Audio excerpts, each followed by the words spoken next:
Welcome to Cyber Attack and Defense Lecture 2. Today we will learn preliminary reverse engineering. In week 1, we have 10 challenges to solve as assignment. The objective in week 1 is to learn how to read Intel x86 assembly. In doing that, you will learn how CPU uses memory, for instance, learn how local variables are stored in this program stack, and also how function arguments are passed to the calling functions using the stack. Additionally, you will learn how to use GDB to check the program's status in runtime. Overall, you will learn how to understand the program's behavior without even having the source code, and that's learning how to do reverse engineering. Before start, please make sure you have been registered to the following websites and servers: the scoring website, SSH server, VMCTF1, Piazza, and Discord. In case if you cannot get on any of this website or server, please check with TA or myself to get help on getting on the servers. To start with the challenges for week 1, please try to run fetch week 1 in your home directory. Then you will see the week 1 directory. And after getting into the directory, you will see the 10 challenges from level 0 to level 9. For the challenges, you need to read the flag file and submit the flag to the scoring system. If you get into the challenge directory, for example, level 0, you can see the flag file in there. But when you try to read the file with cat command, for example, cat flag, it will fail. Why? This is because you do not have the correct privilege to read the flag file. You do not have the correct privilege for that. Let's check the file system permission of the flag file. You will see -r, -r, -, and what does that mean? In Unix file system, it manages file system privilege as 3 types of the privilege items. You can ignore the first dash, and next 3 are --.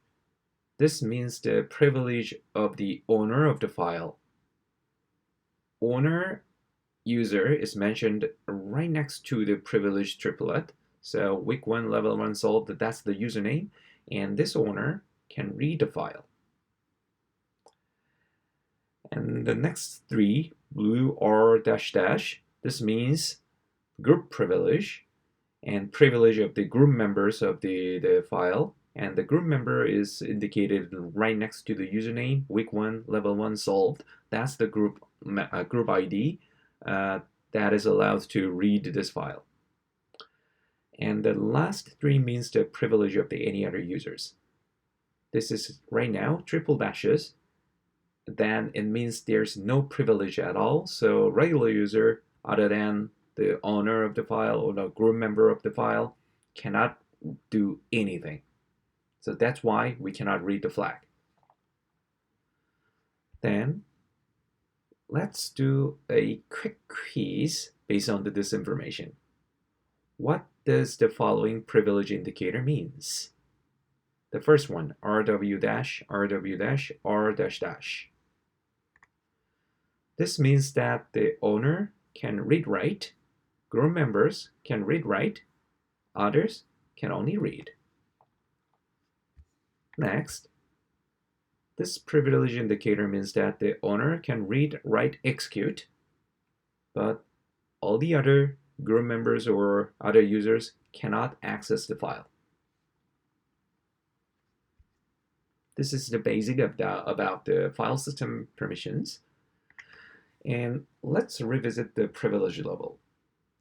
The privilege level of the flag, it requires only the owner, or because we are not the owner, we cannot be owner, but the group member of the week 1 level 0 solved can read the flag.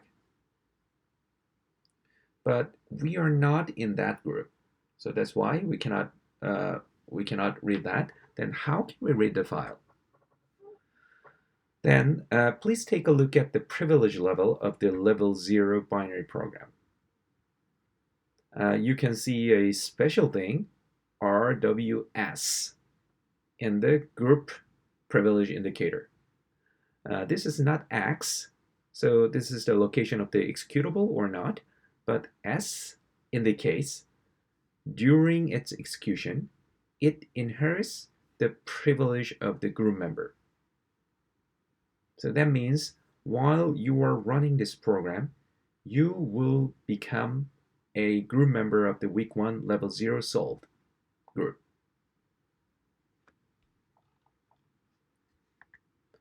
So in summary, to read the flag, you need to be the group member of their level 0 challenge to read their level 0 flag. And you can inherit the group ID R-S, because the level 0 binary is set as R-S. During running the level 0 binary, you can inherit the group privilege of this one. And to use the privilege to read the flag, you need to find a way to run cat flag during running level 0.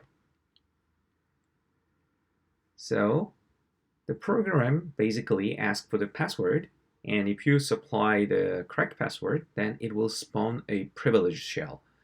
Because when spawning a shell, it was during running the level 0 binary. Inside the binary, if it spawns a bash shell, then you can inherit the group ID of the week 1 level 0 solved. After that, you can read the flag. So basically, you need to figure out the password to spawn a shell, and then after matching the password, you can inherit the group ID, then you can read the flag. After reading the flag, you can submit that to the scoring system to get it checked for the solved.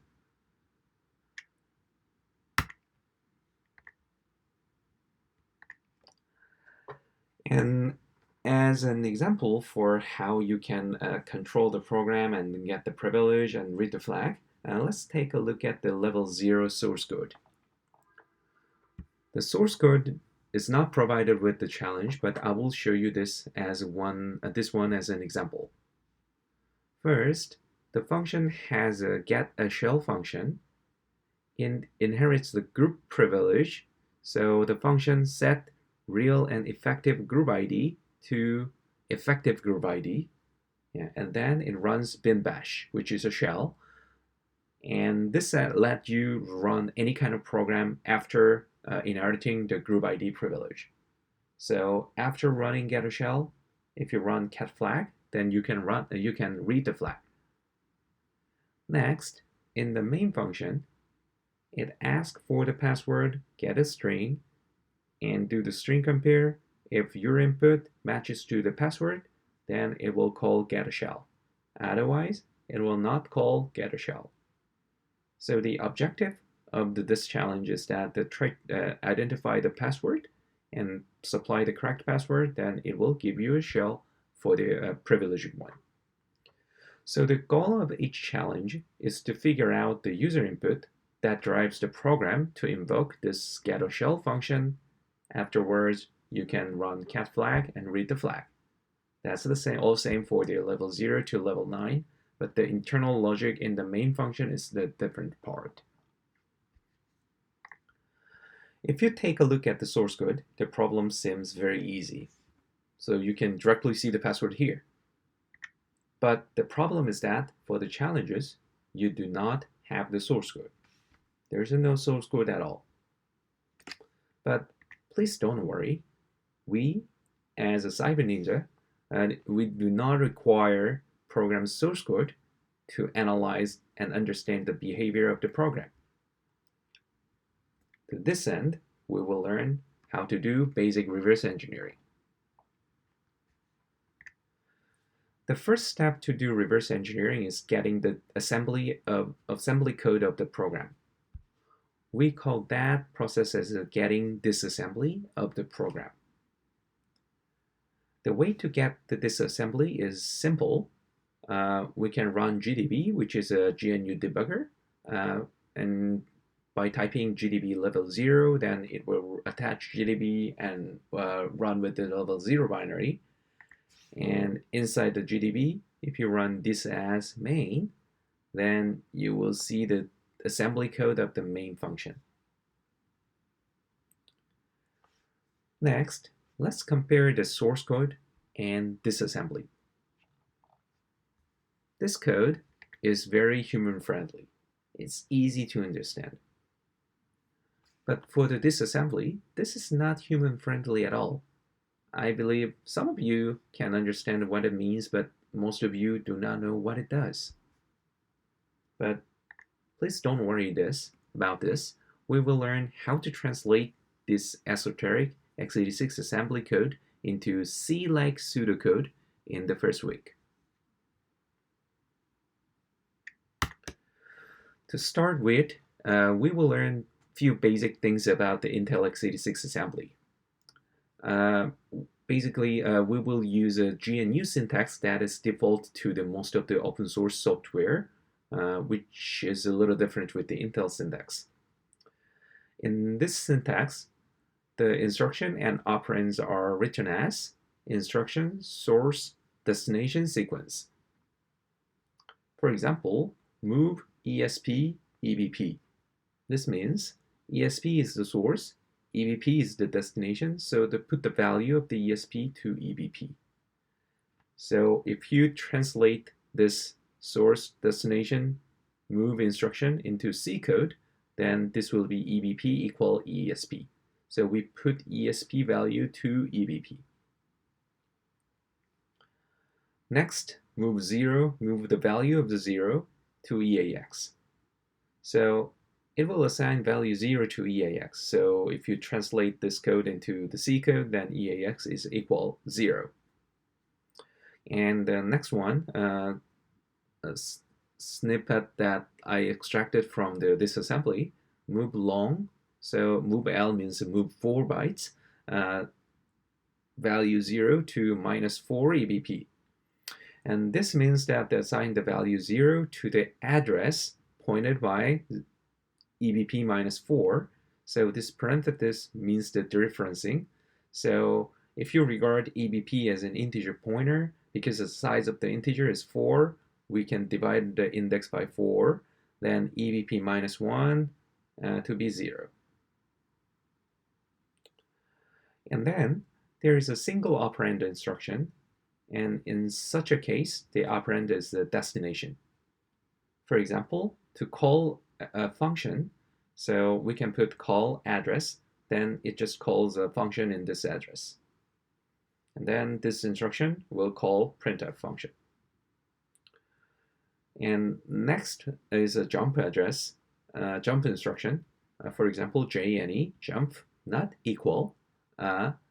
It will jump to the destination address if the result was not equal. And then jump means that the execution flow will divert from the sequential flow and jump to this code address. Let's get into more details. Move instructions, there are three variations in the move instructions. So move long, it will move long integer 4 bytes. Move W, it will move 2 bytes word integer. Move B, it will move a byte integer, it will just move 1 byte. So you can get the width of the integer value from B, W, L, this kind of prefix. And if you do not have prefix at all, and then the width is determined by the register. And we will basically use a 32-bit machine, so ESP, EBP, EAX, we will use this kind of the E prefix the register, and these are 4 bytes, so you can regard this kind of the move instruction is just moving 4 bytes. And I have explained the call instruction previously, so it's just a call destination. And there is another instruction called the return, just a RET. And then this instruction is paired with the call. So when it runs the return, then it returns to the right next instruction to the call. So it returns to the caller. And there are some arithmetic operations, and it gets source and destination operands for the operation and put the result to the destination.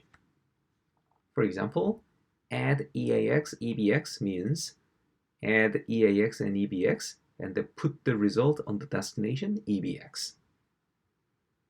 Likewise, add 1 to EAX means that add 1 and EAX and put the result on the destination EAX.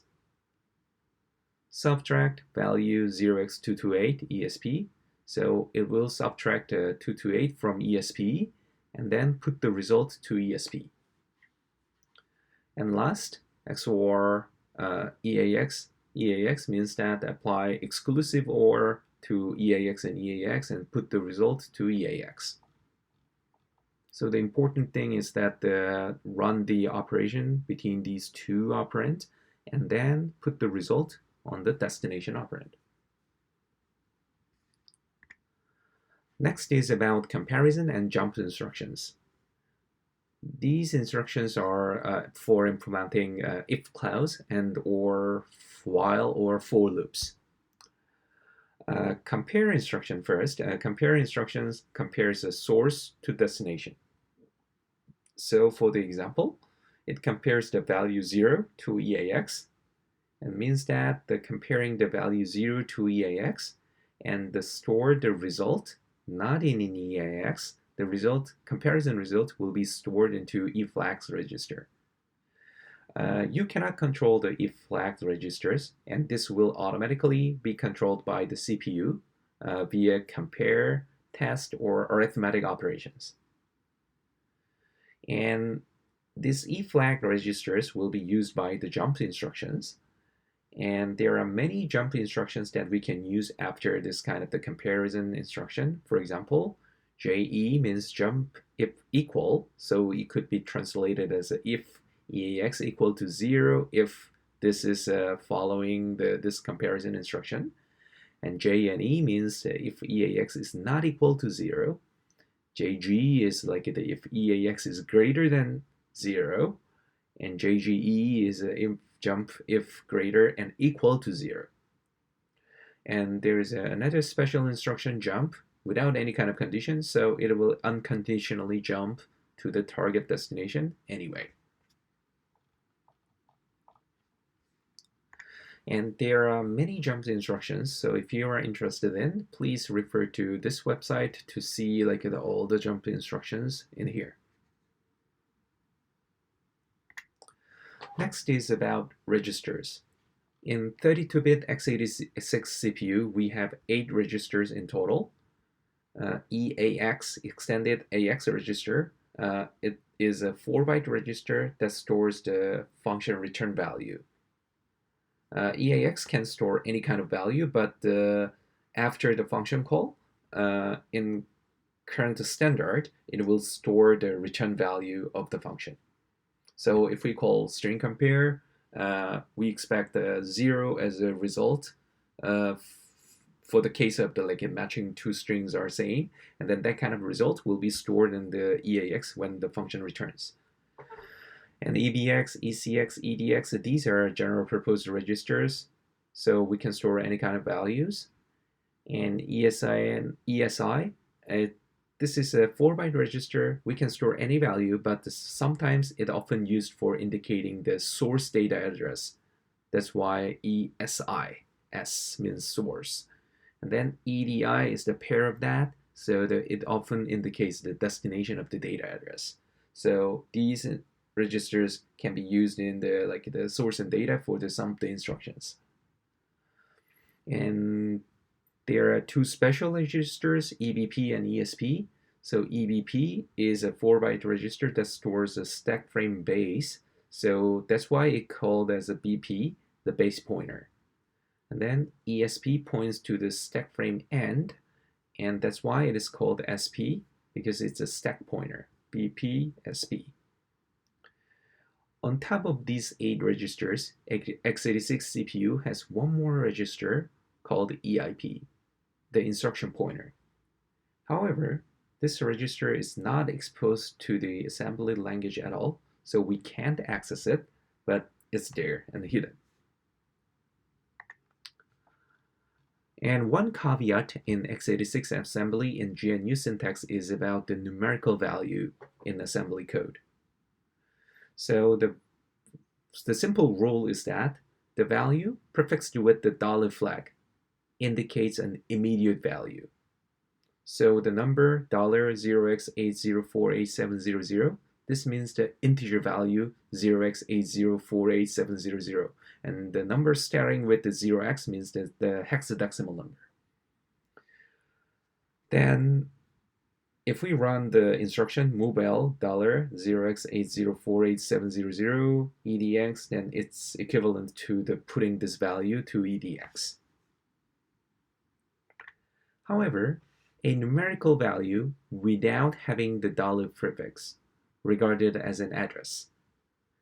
And in Intel x86 assembly, an address as a numeric value refers to the value stored in this address. So for example, move this address to EAX. So it will not store this value to EAX. Instead, it will move the value stored in this address to EAX.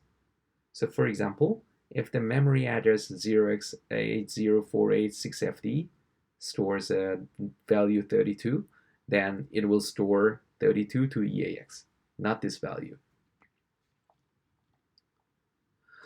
And for this kind of the memory access, there is a special instruction to take the address of memory directly. The instruction is LEA, load effective address. And what it does is that load the address of the source to destination. So right now, in this instruction, there's no dollar flag at all. So this means the value stored into the address. But if you use the instruction LEA, then it will take the address. So if you use move, then it will access the memory and put the value to EAX. But if you use LEA, then it will take this as an address and then put the address value to EAX. So thereby, this instruction will directly store the address value to EAX. So please try to understand the difference between the move and LEA. Move will dereference this address and then put the value to the destination. And LEA will directly put the address to the EAX. And next is about memory dereferencing.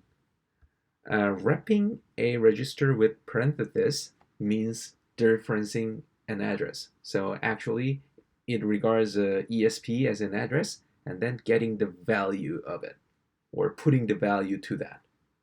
So this instruction, move EAX, parenthesis ESP, this will regard ESP as a dereferenced one. So if we regard ESP as an integer pointer, then we will dereference ESP to put the value of the EAX.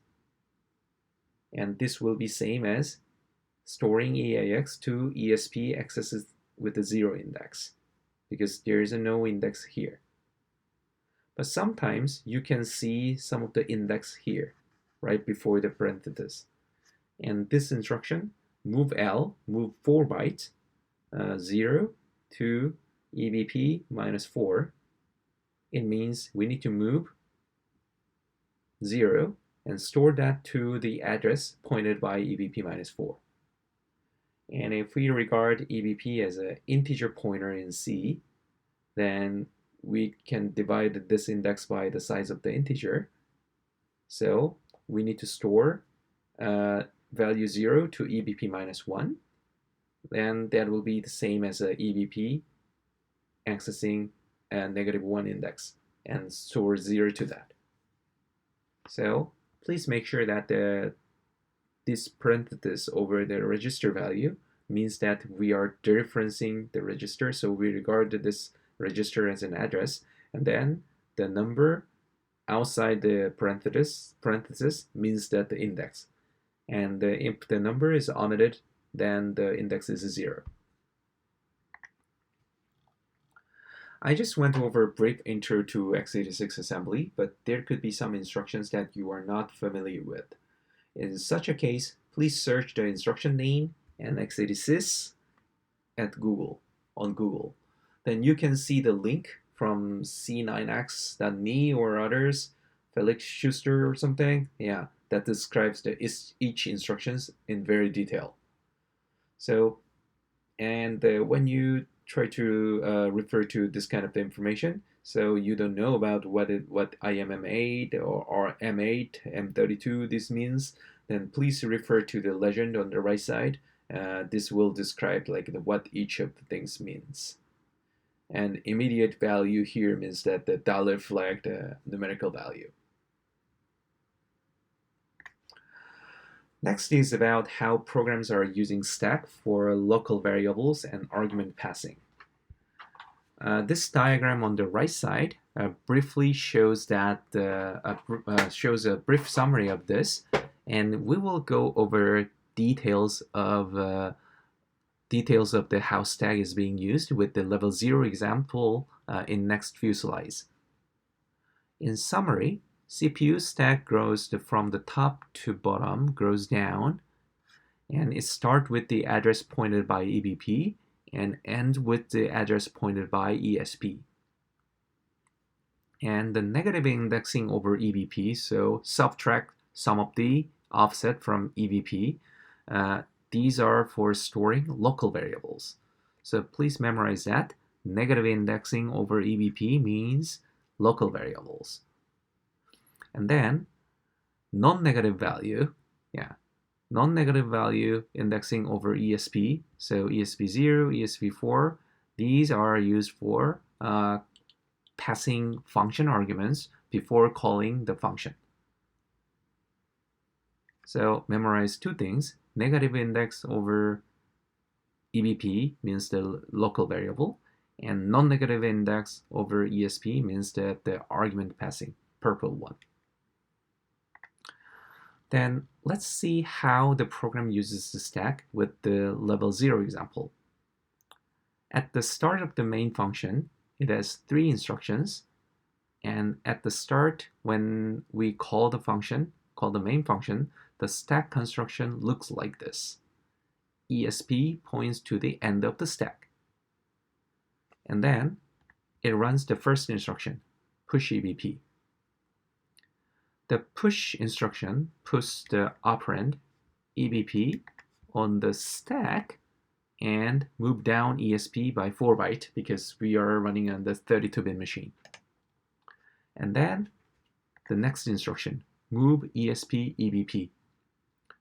The meaning of this instruction is making EBP to be same as the ESP. So store ESP to EBP. So the C code equivalent is something like this. So we are making EBP to be same as ESP. So the result will be like this. And the third instruction, sub 0x228 ESP, this will subtract 0x228 from ESP and store the result into the destination register ESP. So the result would be move down ESP for 0x228 bytes. This is how program reserves a stack for local variables and argument passing for a function by controlling EBP and ESP. Now EBP points to the stack frame start, which is a stack frame base. That's why it is called as a base pointer, BP. And now ESP points to the end of the stack, and that's why it is called a stack pointer, SP.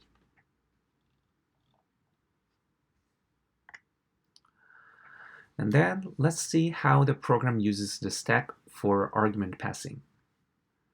The next instruction is LEA 0x486E7 EAX. And we just learned the LEA instruction, and this value is without dollar flag, so this is just an address. This is an address, but we will take the address of this one and put that to EAX. So the C code equivalent will be put this value to EAX. and you can ignore the next instruction. And the other instruction is move EAX to the difference of the ESP. And the index is 0, so ESP index is 0 will be EAX, and the EAX value of the EAX is this address. So we can regard this as putting the 8048667 to ESP plus 0, the location of the ESP, and then this is non-negative indexing, the 0 index, over ESP. And that purple thing means that it will be used as a function argument to call E, and then we call the printf function. So we can regard this as calling printf with this argument, so 80486E7. Then what you are curious about is, then what's in this address, 80486E7? To check that, you can use GDB to trace the execution. To run GDB with a level 0 binary, just type GDB level 0. And then if you type this as main, then you will see the disassembly, and the part of that would look like this. And then now our point of interest is this printf function. So before calling printf, we will set the breakpoint. To do that, you can use GDB command B asterisk main plus 25. Then it will set the breakpoint, and then you can run the program with the command R. Because we set the breakpoint at here, so when you run the program, it will stop exactly at this instruction. The result looks like this. So on the right side, we have the stack diagram, and our GDB extension, PwnGDB, shows the function argument automatically from the stack. And you can see the argument 0x804867. That's the first argument, and the first argument contains what's the password as a string. So this is just calling printf with the what's the password, the string. And also you can check what kind of values in there without running the program using the other command. So GDB has a feature for examining memory address, and X is an examining command, /s means that examining that address as a string. And if you type the address, then it will print out the content as a string. So you can easily get what is the argument of the printf. So now you just reverse engineer some snippet of the assembly language to the C code. We will basically manually processing this step again and again to convert assembly code to the source code.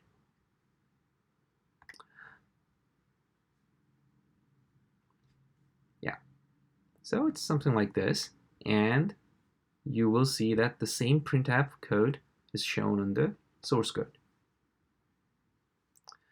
And before getting into the analyzing the further functions, let me give a hint. To quickly identify what this function main does, please focus on the call instructions in the disassembly. There are several calls. It has printf, scanf, string compare, printf, get a shell, and printf. And you can see the same or a similar sequence, printf, scanf, string compare, printf, get a shell, printf, in the source code. By just doing, take a look at the call functions, call instructions, this will give a good summary of about what this program is doing. So please use this trick to get an idea of what the program is doing as a summary. Next, we will analyze a scanf function. So we take a little bit of the disassembly next to the calling the printf function, and we will see that this function uses a local variable.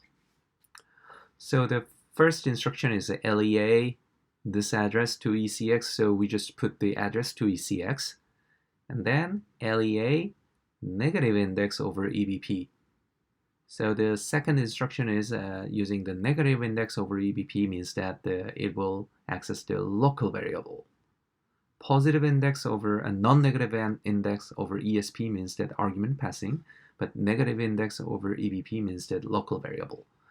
But because the instruction is LEA, we need to take the address of EBP minus, so I just divided this number by 4, then it's the decimal 129.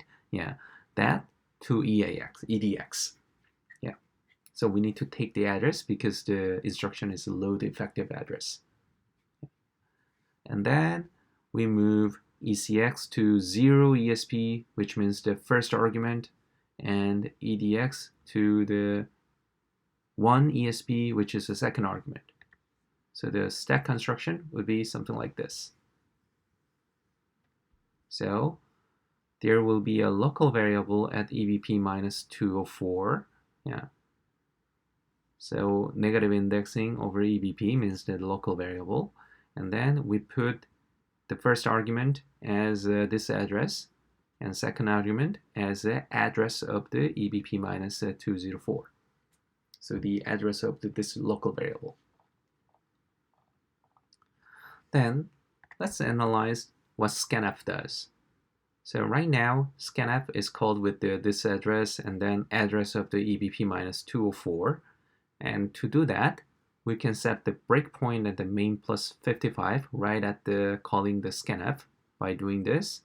And now we can continue the program because now we are stopped at the printf function.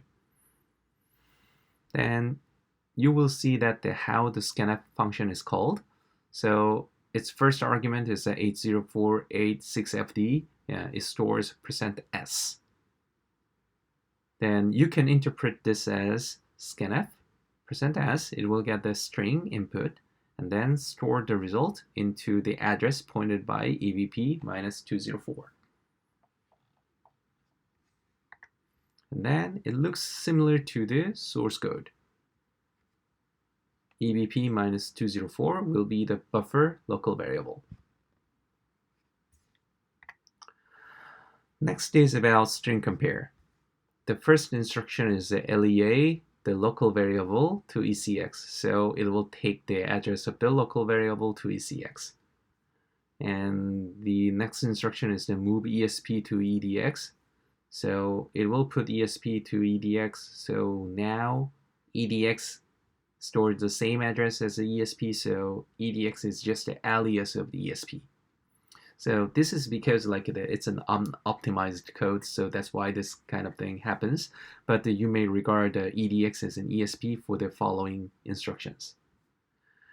And the next instruction is to put ECX to 0 EDX, but we can rewrite this as a 0 ESP because EDX and ESP are the same. So the first argument will be ECX, the address of the local variable, and it stores our input from the Scanf. And then the second argument, so we will move the immediate value with the $8048,700 to 4 EDX, which is a 4 ESP. So the second argument will be this one. And then we call string compare. So in this case, string compare is called with the local variable address and then 0847700. And to use XS with that address, we can easily get this string to be compared.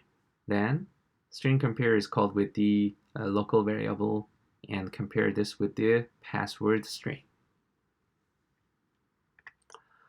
Let's check that on GDB. So to do that, we set the breakpoint as a main plus 83 and continue. And in this case, we need to run the scanf. It waits for our input, so please type this kind of the random string. Then you can see the function compares the first argument as a our string in the local variable, and then second argument as a password string. So our analysis is correct. Then what's next? The next instruction is compare instruction, compare 0 to EAX. It compares 0 to EAX, but the EAX register will store the return value of the previous function call. Then what was the last function call? It was string compare, local variable with the password. And the semantic of string compare is that the function will return 0 if two strings are equal. So you can regard this compare as a string equality check.